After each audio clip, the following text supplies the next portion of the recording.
আসসালামু আলাইকুম, আমি সৈয়দ মোহাম্মদ মুফাসসাল সিভিল ইঞ্জিনিয়ারিং 2.0 এর পক্ষ থেকে আপনাদের সকলকে আমি স্বাগত জানাচ্ছি। তো আজকে আমি আমাদের ফেসবুক লাইভে আপনাদেরকে একটা ভিডিও দেখিয়েছি যে আমাদের একটা ছাদ আজকে ঢালাই চলছে। এই ছাদটা হচ্ছে ড্রিম হাউস, আমাদের বেআইন লিমিটেড আমরা এটা কাজ করতেছি।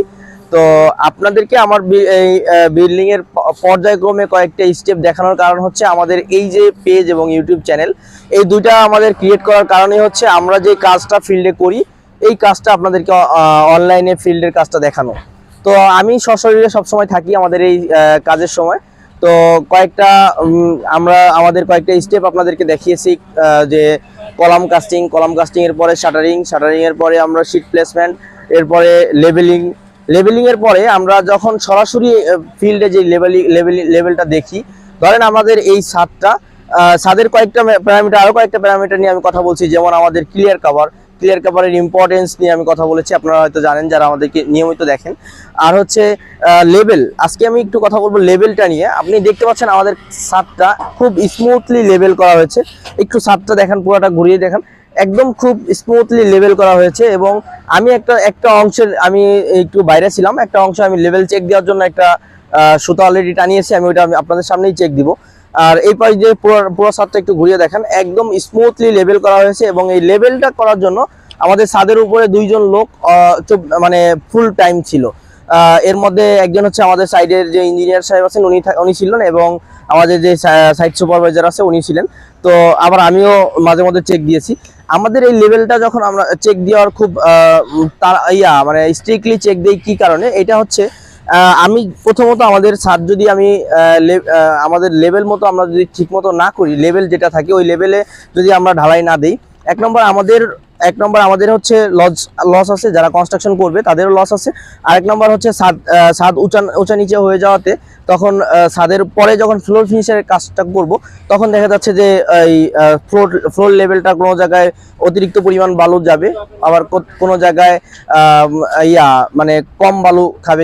যেই অংশে কম বালু খাবে সেই অংশে দেখা যাবে যে আমাদের ওই ফ্লোর ফিনিশটা বেশি ভালো হবে না, এবং যে অংশে বেশি বালু খাবে ওইটা আবার কিছুদিন পরে যে ড্যাম হয়ে যাওয়ার সম্ভাবনা থাকবে। ধরেন আমি ছাদের প্লাস্টার করব, প্লাস্টারে আমি 3/4 অথবা হাফ ইঞ্চি বালু দিব। তো হাফ ইঞ্চির জায়গায় যদি আমার লেভেল যদি ঠিক না থাকে, ওই লেভেলের কারণে যদি আমার 1 ইঞ্চি অথবা 1 ইঞ্চির বেশি চলে যায় বালু, সেটা দেখা যাবে যে একটা সময় পরে যে আমরা আমাদের এই প্লাস্টারটা ছুটে যাওয়ার সম্ভাবনা থাকে অতিরিক্ত বালু খাওয়ানোর কারণে। আর এটা হচ্ছে আমাদের দুই দিক দিয়ে অপচয়। এক নম্বর হচ্ছে আমাদের অতিরিক্ত খরচ, দুই নম্বর হচ্ছে আমাদের জিনিসটা ওয়েস্টেজ। তো এই ধরনের অপচয় রোধ করার জন্য আমাদের ছাদের লেভেলটা আমরা খুব স্ট্রিক্টলি দেখি। আর হচ্ছে এই লেভেলটা আমরা মেনটেন করি, আমাদের ওয়াটার স্পিড লেভেল যেটা থাকে, ওয়াটার লেভেল করে আমরা এটা মেনটেন করে থাকি। আর হচ্ছে আমি আপনাদেরকে দেখিয়েছিলাম যে আমাদের ছাদের কয়েকটা অংশে আমরা এখানে দিয়ে রাখছি, চিহ্ন দিয়ে রাখছি, যে কিভাবে আমরা লেভেলটা নিশ্চিত করব। একটু এদিকে যদি দেখান, এখানে আপনারা যেই সাদা একটা টেপ দেখতে পাচ্ছেন, এই সাদা টেপ থেকে আমাদের নিচ পর্যন্ত, মানে এই ছাদের লেভেল পর্যন্ত হচ্ছে আমাদের এইখানে আছে 12 ইঞ্চি। এখানে দেখতে পাচ্ছেন একদম ছাদের টপ থেকে এই ইসের টপ থেকে এই পর্যন্ত আছে 12 ইঞ্চি। এই যে এইটাই হচ্ছে আমাদের লেভেলটা মানে ঠিক রাখার একটা নিয়ম, যে আমাদের ইসের থেকে, মানে ছাদটা যেখানে ছাদের যেই উপরের যেই লেভেলটা থাকবে, উপর লেভেল থেকে আমাদের ওই টেপের উপর লেভেল পর্যন্ত, টেপের টপ লেভেল পর্যন্ত আমাদের 12 ইঞ্চি থাকবে। এবং এর নিচের অংশটা আমরা ওইভাবে মেজার করে দিব, যে কোন অংশে 5 ইঞ্চি ঢালাই দিব সেই অংশে 5 ইঞ্চি আমরা আমাদের কাঁচা থাকবে। যে অংশে 6 ইঞ্চি ঢালাই দিব ওই অংশের নিচে 12 ইঞ্চির নিচে 6 ইঞ্চি থাকবে। তারপর যে অংশে আমাদের বিম থাকবে ওইটা আমাদের 12 ইঞ্চির নিচে আমাদের বিমের যে ডেপথ ওইটা থাকবে। তো এইভাবে হিসাব করে আমরা মূলত আমাদের লেভেলটা করে থাকি। আর আমাদের পুরো ছাদের যে লেভেলটা আমি আরেকটা অংশে যে আমি আপনাদেরকে কয়েক ভাগে দেখাবো। আর এর আগে আমি যে বিষয়টা আমি আপনাদেরকে দেখাতে চাচ্ছি, দেখবেন যে অনেক সময় ছাদ আপনারা যারা ফ্ল্যাট কিনেন অথবা যারা বিল্ডিং করেন, বহুতল যখন করবেন তখন দেখবেন যে এই ধরনের কিছু রড আমরা রেখে দিই, এই ধরনের কিছু ইউ আকৃতির রড রেখে দিই। এই ইউ আকৃতির রডগুলো কি কারণে রাখা হয়? এই ইউ আকৃতির রডগুলো হচ্ছে আমাদের এই পাশে যেই কলামটা আছে, এই কলামটা যখন আমরা এটা হচ্ছে আমাদের 9 তলার ফ্লোর, 9 তলার ছাদের জন্য যখন আমরা এই কলামটা কাস্টিং করব, তখন দেখা যাবে যে এই কলামটার কোনো অংশের এই ঢালাইয়ের পরে কোনো অংশ বাঁকা টাকা থাকতে পারে, একটু লেভেলটা একটু এদিক সেদিক থাকতে পারে। এই লেভেলটাকে সোজা রাখার জন্য আমরা আমাদেরকে টানা দিতে হয়, অথবা লেভেল আমাদের কলামটা যদি একটু এদিকে চেপে যায় ওটাকে টেনে আমাদের লেভেল সোজা রাখার জন্য, সোজা করতে আমাদেরকে টানা দিতে হয়। এই টানাটা হচ্ছে আমাদের যখন আমরা বোর্ডটা সেট করব ওই বোর্ডের সাথে এই হুকের সাথে আমরা টানাটা জয়েন করে আমরা ওই পরে কলামটা সোজা করে আমরা ঢালাই দিব। এটা হচ্ছে আমাদের এই ধরনের কিছু ইউ বসানোর যেই প্রয়োজনীয়তা, এই কারণে আমরা হচ্ছে এই ইউ গুলো বসিয়ে থাকি। এটা ছাদ ঢালাইয়ের সময় বসিয়ে দিই। এটা আমাদের এটা মূলত কোনো কাজ নাই। এটা আমাদের কলামটা ঢালাই হয়ে গেলে এই জিনিসটা আমরা হয়তো কেটে ফেলবো, অথবা এটাকে আমরা মানে বাঁকা করে দিয়ে এর উপরে টাইলস করে দিব। এটাতে আর কোনো সমস্যা হবে না। বিল্ডিং এর জন্য কোনো সমস্যা নেই, এটাতে আর অন্য কোনো সমস্যা নাই, এবং এটার আর কোনো কাজও নেই। তো এই ধরনের এটা গেল। এটার পরে আরেকটা বিষয় যেটা দেখাবো, একটু এদিকে আসেন।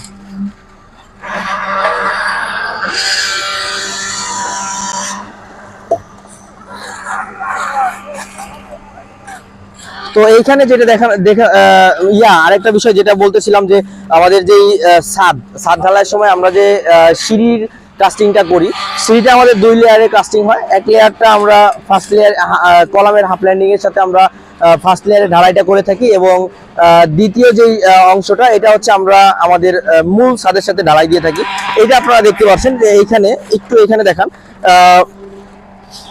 এখানে আমাদের প্রত্যেকটা ইসের যে আমাদের হাইট যেটা থাকে, রাইস যেটা থাকবে, রাইসটা হচ্ছে 5 ইঞ্চি। আমাদের প্রত্যেকটা ইসের রাইস আছে এখানে 5 ইঞ্চি, এবং ট্রেড যেটাকে বলা হয়, আপনারা ইঞ্জিনিয়ারিং ভাষায় বলবেন এটাকে ট্রেড বলা হয়, এটা আছে 10 ইঞ্চি। তো এই ইয়াটা মেনটেন করে আমাদের এই কলাম সিঁড়িটা আজকের কাস্টিং করা হয়ে গেছে।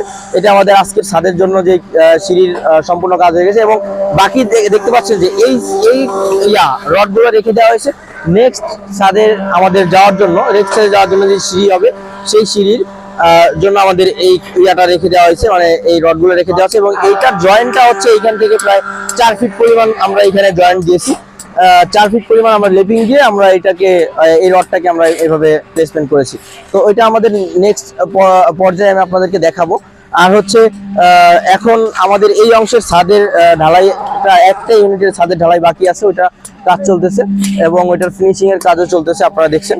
আর একটু আরেকটা বিষয় যেটা দেখাবো সেটা হচ্ছে এইখানে আমি ওদেরকে দিয়ে চেক দেওয়ার জন্য আমি এই সুতাটা টেনে রাখছি। এই সুতাটা টানার কারণ হচ্ছে, যখন আমাদের প্রথমত ছাদ ঢালাইয়ের সময় আমরা কয়েকটা স্টেপে করি। প্রথম স্টেপ হচ্ছে আমাদের বিমের যেই অংশে, ধরেন এই প্যানেলটা আমরা আগে ঢালাই দিব। তো এই প্যানেলটা ঢালাই দেওয়ার সময় আমাদের এইখানে যে বিমটা আছে, এই পাশে যে বিমটা আছে, ওই সামনের যে বিমটা আছে, তো এই বিমগুলোকে আমরা করব আগে। আমরা এই বিমগুলোকে আমরা আগে ঢালাই দিব। বিমগুলো ঢালাই দেওয়ার পরে খুব ভালোভাবে ভাইব্রেট করার পরে আমরা এরপরে আমরা স্ল্যাবের ঢালাইটা দিব। স্ল্যাবের ঢালাইটা দেওয়ার পরে, স্ল্যাবটাও ভাইব্রেট করার পরে, এরপরে যখন ফিনিশিং আসবো তখন আমাদের এই যে পাট্টাটা আছে, এই ধরনের পাট্টা বলা হয় এটাকে। এই পাট্টা দিয়ে আমরা এটাকে মানে আমরা লেভেল করার জন্য পাট্টা মেরে আমরা এটাকে পুরো ছাদকে লেভেল করব। এবং এই পাট্টাটা দিয়ে যখন আমরা লেভেল করব তখন আমরা চেক দিব হচ্ছে আমাদের লেভেলটা ঠিক আছে কিনা। এই যে লেভেলটা আমরা যে সুতাটা টানিয়েছি, এই কলাম থেকে আমাদের ওই কলামের পর্যন্ত আমাদের এই যে হাইটটা আমরা এখানে দিয়েছি, এখানে 12 ইঞ্চি হাইট আছে এখানে। এই 12 ইঞ্চি হাইটে আমরা এখানে টেপ দিয়েছি, এবং ওই পাশে 12 ইঞ্চি হাইটে আমরা টেপ দিয়েছি। এই পুরো অংশটাই হবে 12 ইঞ্চি। আর এই 12 ইঞ্চি থাকলে আমাদের এইখানে নিচে তাহলে থাকবে 5 ইঞ্চি ঢালাই। এই পাশে দেখবেন আপনারা এখানে একদম স্ট্রিক্টলি এখানে 12 ইঞ্চি আছে। এই পাশে আছে, এখানে দেখবেন এখানে একদম সেম 12 ইঞ্চি আছে, এখানে একদম সেম 12 ইঞ্চি আছে। সো আমি যদি এটা লেভেলের কথা বলি, এটা একদম একটা মানে আপনি যে কোনো কিছু দিয়েই মেপে নেবেন। এই লেভেলটা খুব সুন্দর লেভেল হয়েছে, এবং এই লেভেলটা হওয়ার কারণে আমাদের কয়েকটা দিক থেকে আমাদের বেনিফিট হবে। যেমন আমাদের প্রথমত আমাদের যখন টাইলস লাগাবো, ছাদের ফ্লোর ফিনিশিং এর জন্য যখন টাইলস লাগাবো, তখন আমাদেরকে অতিরিক্ত বালু সিমেন্টের খরচ হবে না, এবং ছাদটা টাইলসগুলো খুব স্মুথলি লেভেল থাকবে। তো ওই সময় মিস্ত্রিরও অতিরিক্ত বেশি আমাদের খরচ হবে না। এই ধরনের কিছু বেনিফিটস তখন আমরা পাবো। তো এই কারণে হচ্ছে আমাদের এই লেভেলটা করা। আর এই আমরা প্রত্যেকটা ছাদে এই জিনিসটা আমরা মেনটেন করি, তবে অনেক সময় অনেক ক্ষেত্রে পারা যায় না। আর হচ্ছে ছাদের বাকি যেই কাজগুলো আপনাদেরকে দেখানোর কথা ছিল ওইগুলো দেখিয়েছি আমি, যে ভাইব্রেট পর্যাপ্ত পরিমাণ ভাইব্রেট করতেছে। আমাদের এই পাশে একটু দেখান, এই পাশে আমাদের যে মিস্ত্রিরা আছে ওরা আমাদের যেই আরেকটা ফ্ল্যাটের যেই অংশটা আছে এই অংশের ফিনিশিং এর কাজ চলতেছে। এখানকার ভাইব্রেটটাও পর্যাপ্ত পরিমাণে করতেছে এবং ভাইব্রেটের একদম বিমের নিচ পর্যন্ত যেন আমাদের ভাইব্রেটের নজেলটা যায় ওইটা মেনটেন করেই আমাদের ঢালাইটা দেওয়া হচ্ছে। তো আজকে এই পর্যন্তই, আমি আর বেশি কিছু তেমন দেখানোর নাই। ছাদ ঢালাই শেষ, আর নেক্সট ছাদের জন্য আমরা হয়তো এই ছাদের নেক্সট কার্যক্রমটা আপনাদেরকে দেখাবো, আর অথবা আমাদের পাশের যে বিল্ডিংটা আছে এই বিল্ডিংটা একটু দেখা, পাশের বিল্ডিং এর কলামের কাজের জন্য আমরা প্রস্তুতি নিচ্ছি। এই ছাদটা হয়ে গেলে আমরা ওইটার কলামের কাজটা ধরবো। তো এরপরে আমাদের আরো কিছু কাজ আছে, যেটা বিমের কাজ, গ্রেড বিমের কাজ, শর্ট কলামের কাজ আছে, ওই বিষয়গুলো আমি আপনাদেরকে সরাসরি দেখাবো। তো এই ছিল আজকে আমাদের সর্বশেষ, এবং আমার সাথে এতক্ষণ যারা ছিলেন অসংখ্য ধন্যবাদ আপনাদেরকে। আজকে এই পর্যন্তই। আসসালামু আলাইকুম।